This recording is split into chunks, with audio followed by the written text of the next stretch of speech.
Hello po mga kababayan, si Dante Maravillas.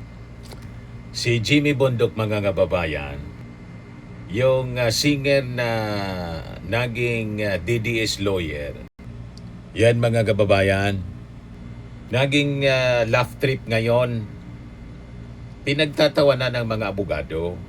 Kasi ang gustong mangyari, na-interview po ni Sis Drilon, ang gustong mangyari, yung warrant of arrest daw ni Bato de la Rosa mula sa ICC, dapat sila yung mag-serve.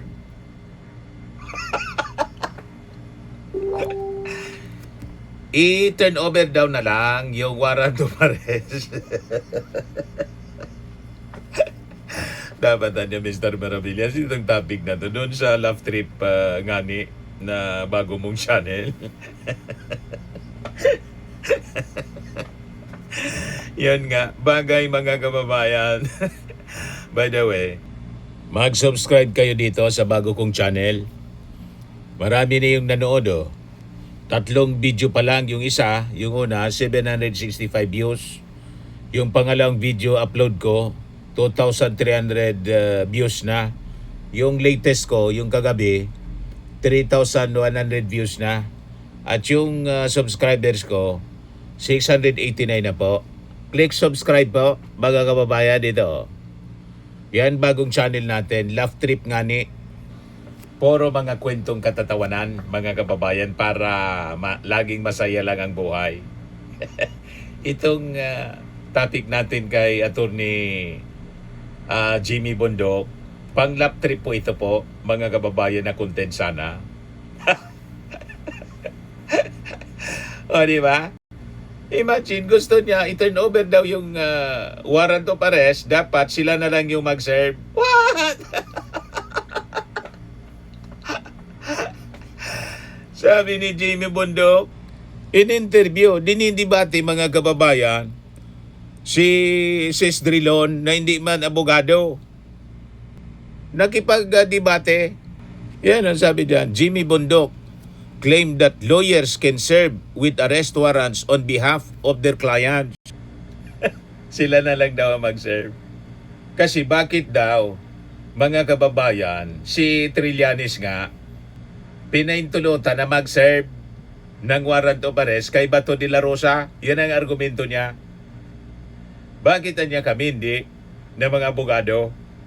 Abogado mismo ni Bato de la Rosa. Yan ang sabi ni Jimmy Bondok. Kapag si Trillanes pwede mag-serve, kami mga abogado hindi.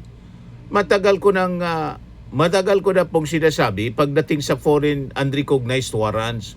Wala pang batas o applicable rules, kaya nagkakagulo. Pag nagpresenta si Trillanes mag-sheriff, payag kayo. Pag kami, bawal.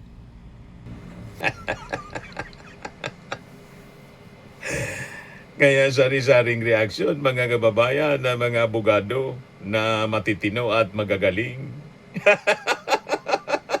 Yan sabi ni Bundok, si Trillanes niya pwede, tapos kami hindi. Kaya sabi po ni Attorney Reyes del Rosario, with all due respect, Attorney Jimmy, ano pong legal basis ninyo for saying that lawyers can receive a warrant of arrest on behalf of their clients? Allowed po ba ang proxies for warrants isi-serve sa abogado? Paano ma-arrest yung target ng arrest warrant, subject ng arrest warrant?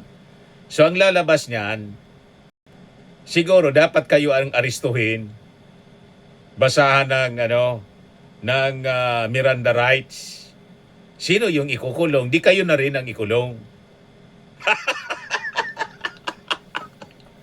Kayong gusto mag-receive ng warrant of arrest para kay Bato, in behalf of Bato de la Rosa. So paano ikukulong si Bato kung kayo ang tatanggap? Tama po? Kaya sabi ni Benjamin Grajo Rayos Jr., saan bang bar pumasa itong si Jimmy Bondok? Comedy bar? Bar sa Mabini? Resto bar? Sa kanya daw ibigay yung warrant of arrest ni Bato Jimmy Bondok. Ano yon? Proxy? Kung ganon, siya na rin yung i-deliver pa dahig. Ikulong sa dahig Kasi siya ang tumanggap ng warrant of arrest.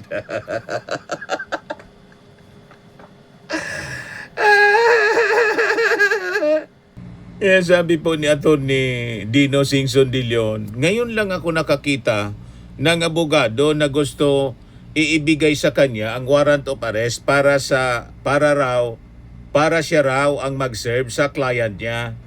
Kung mag-insist si Jimmy Bundok, di siya na rin ang i-deliver nga. Siya na rin ang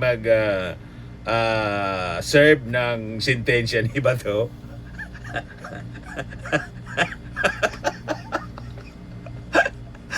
Talaga niya, Mr. Maravillas. Love trip ito. Si Jimmy Bundok. Love trip talaga. Love trip nga ni. Pang love trip nga ni content ito po. At talagang nag-insist siya. We will follow accordingly. We will definitely serve the warrant on our client. Kasi po ayaw nilang sundan yung sistema. They're not following the law. They are invoking. Sabi po ni Jimmy Bundok. Sabi ni Atty. Carlo Ibanez, yung lawyer, rockstar. Alam ko, bagong abogado pa lang si Jimmy Bundok. Pero mga law students nga, alam ng warrant must be personally served. Hindi pwedeng iserve sa abogado at silang mag-serve sa client nila. Kita mo na, parang sa resto bar nga, kung hindi sa gay bar pumasa, hindi sa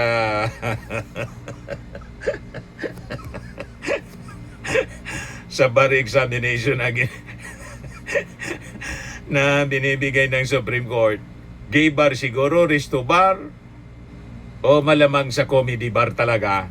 Comedy kasi yung ganyang mga sinasabi.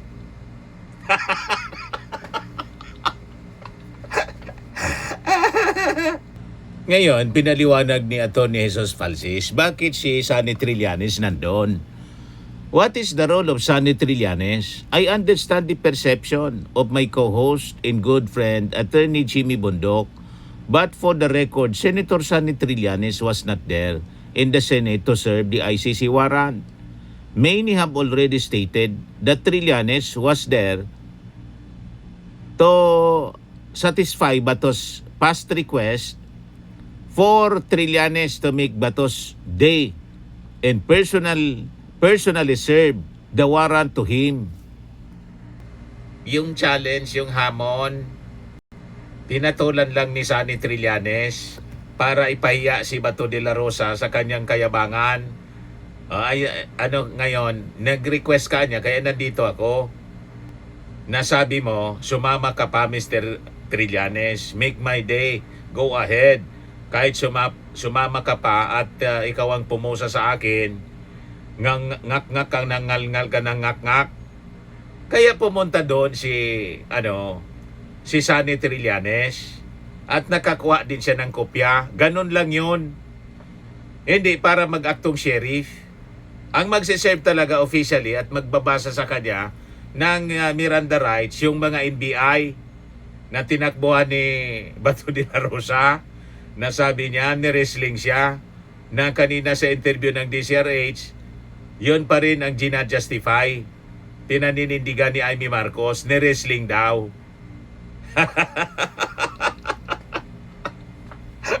Kitang-kita na sa kakatakbo niya, nadapa kaya nagka-injury sa kamay, hindi dahil sa ni-wrestling siya. Tala itong si Amy Marcos. Pinanindigan na interview ng DCRH, ganun pa rin yung kwento niya. Kitang-kita sa sa CCTV. But to add, sabi po ni Atty. Falsis, Trillanes is not a stranger to the ICC case of Rodrigo Duterte and Bato de la Rosa. He was an original complainant in June 2017, Trillanes filed a complaint against Duterte before the ICC. And many people might not know, but Rome Statute empowered the ICC to request cooperation from both state parties and non-state parties. I won't spell it out further that than that, but the two circumstances above sufficiently circumstances above sufficiently justify why Trillanes is invested in as a stake in the implementation of Bato's arrest. Lastly, the ICC warrant is not a foreign warrant, it is an international warrant. A foreign warrant is something totally alien to our jurisdiction in an exercise of sovereignty by another state. An international warrant is something we partake in as a member of the community of nations, and the President can recognize through his power as the chief architect of foreign policy relations. It is not an exercise of sovereignty by another state, with all due respect. #manhunt, #arrest Bato now. Tingin ko ang magandang advice kay Jimmy Bundok. Bumalik na muna siya sa singing. Kasi ngayon na nagpa-practice siya ng law, lumalabas doon sa sinabi ni ng isang abogado, si Atty. De Rosario yata yon, yung kaninang kinote ko, mas may alam pa yung mga law students kaysa kay Jimmy Bundok. So pag ganyan palagi, laging sablay yung mga legal opinion niya, lalo siyang napapahiya, lalo siyang hindi mananalo sa pagkasenador. Pag kumandidato pa siya uli.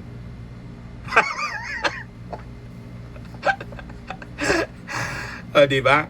Mga kababayan, ibig sabihin, marami pa siyang kakaining bigas. Dapat marami pa siyang dapat na matutunan sa batas. Mas may alam pa daw siya. Alaman niya yan ng mga law students. Hindi pwede. Dapat personal na siniserve yung warrant of arrest. Ganun naman talaga po sa batas. Kasi bakit mo isi-serve sa abogado ng client? Hindi mo maihuli. Kaya nga warrant of arrest. Ang purpose ng warrant of arrest, hulihin yung subject. Di ba? Pag ganyan, bakit ka pa magsiserve ng warrant of arrest sa abogado mo ibibigay? So hindi mo mahuhuli yung subject ng warrant of arrest. Sino yung huhulihin mo? Yung abogado? Para ikulong at i-deliver pa dahil? Ay nako, Jimmy Bundok. Parang tama yung sinabi ng isang netizen. Saan bang bar pumasa itong si Jimmy Bundok? Comedy bar, bar sa Mabini, Risto bar. Baka sa barko.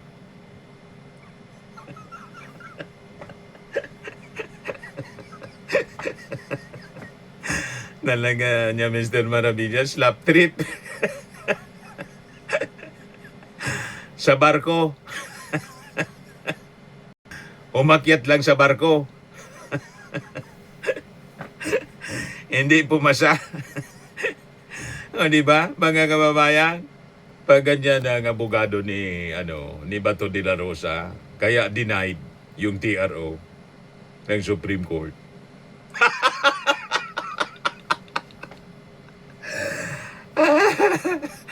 Denied, mga kababayan. Laluan niya, Mr. Maravillas, kalaboso ang abuti ni Bato. Talagang kalaboso ito si Bato. Yung mga ebidensya galing mismo sa bibig niya, tulad ng ebidensyang galing sa bibig ni Digong. Di ba, mga kababayan? Ito yung latest sa pag-anting kay Bato kasi may manhunt na.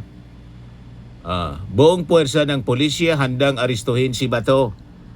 Hindi lang 10,000 man task force ang naka-alerto para ulihin si Bato. Sabi po ni Secretary John B. Crimolia, yung 225,000 strong members ng PNP. That's the entire PNP. Kasunod ito ng kumpirmasyon ng Department of Justice na pwede nang ipatupad ng law enforcement agencies ang arrest warrant mula sa International Criminal Court. We will follow the lead of the SOJ, sabi po niya. Una nang sinabi ng Criminal Investigation and Detection Group na alam na nila kung saan papunta ang SUV na sinakyan ni De La Rosa nang lumabas ito sa Senado umaga ng Mayo 14. At yung warning po ni Justice Secretary Bida, yung tumutulong sa pagtatago po ay may kakaraping kaso. Kakasuhan kayo sa pagtatago kay Bato de la Rosa. Alam na natin yung mga kakasuhan. Si Robin Padilla, yung mga senador, 13 na senators na kumupkop, nagprotekta pagkatapos nagpatakas kay Bato de la Rosa. May kaso din kayo, obstruction of justice. Yan ang malinaw. Kaya sari-saring reaction ng mga tao. In what planet is this allowed? Sure, the lawyer of the accused may be present when only when the subject of the arrest warrant elects to surrender himself to the proper authorities. But saying that the warrant should be handed over to the lawyer, crazy in so many levels. Sabi po ng isang ex-user sa kanyang reaction. Sabi naman ng isa, rules of the DDS court yata ang nabasa ni Jimmy Bundok. Where on earth do you need to serve an arrest warrant to a lawyer? Nakakaya. Sabi ng isa pa, DDS refers to diehard supporters. Na-confuse ata si attorney. Ang arrest warrant sa subpena, nasa revised rules of criminal procedure po, an arrest requires physical custody of the accused person. Pag sa'yo po na-serve, Attorney Jimmy, ikaw yung pupusasan. Yan nga po yung sinasabi ko. Baka gusto niya siyang i-deliver doon. At yung kasalanan ni Bato, gusto niyang akuin. Di ba? Baka yan ang gusto niya. Akuin na lang yung mga kasalanan ni Bato. O di, wow.